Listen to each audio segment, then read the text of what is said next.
মুসলমানদেরকে তো দিনের কাজে বের হওয়ার কথা বলা হয়েছে, সেখানে কি মহিলারাও অন্তর্ভুক্ত হবেন?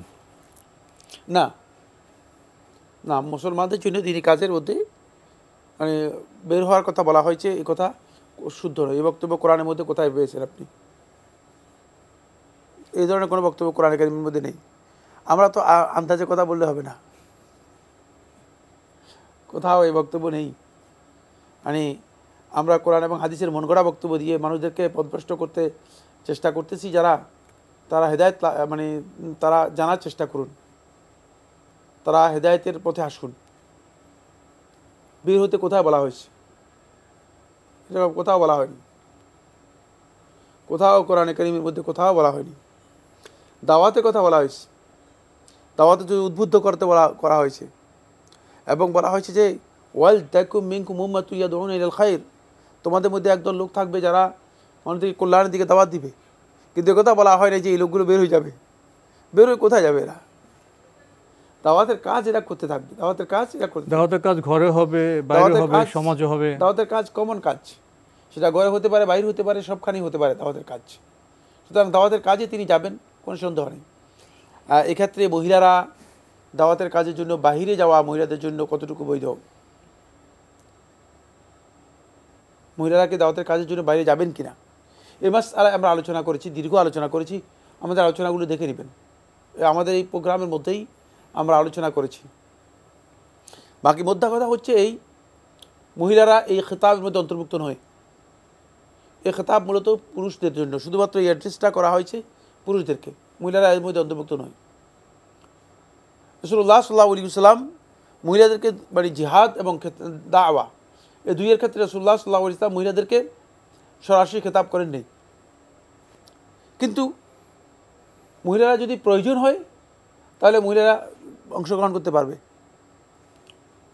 দাওয়াতের ক্ষেত্রে মহিলারা দাওয়াতে অংশগ্রহণ করতে পারবে দুটি পরিস্থিতিতে। যখন এক নম্বর হচ্ছে যখন মহিলা এই দাওয়াতের জন্য মহিলা তিনি দাওয়াতের জন্য যেখানে যাবেন তিনি পর্দার সাথে, ইসলাম যে বিধান দিয়েছে সেই বিধানের সাথে তিনি বের হবেন।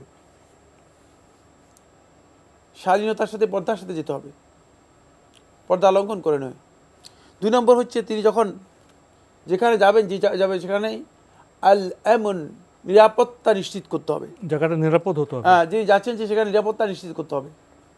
যদি তিনি নিজের উপরেই আশঙ্কা করেন তিনি দাওয়াতে কাজ করবেন কোত্থেকে? তিনি নিজের নিরাপত্তা নিশ্চিত করে তারপরে যেতে হবে। আর চতুর্থ নম্বর হচ্ছে যেটা, তৃতীয় নম্বর যেটা, সেটা হচ্ছে এই এমন দূরত্বে যেতেই পারবেন না যে দূরত্বে যাওয়ার ব্যাপারে ইসলাম মাহরাম শর্ত করেছে।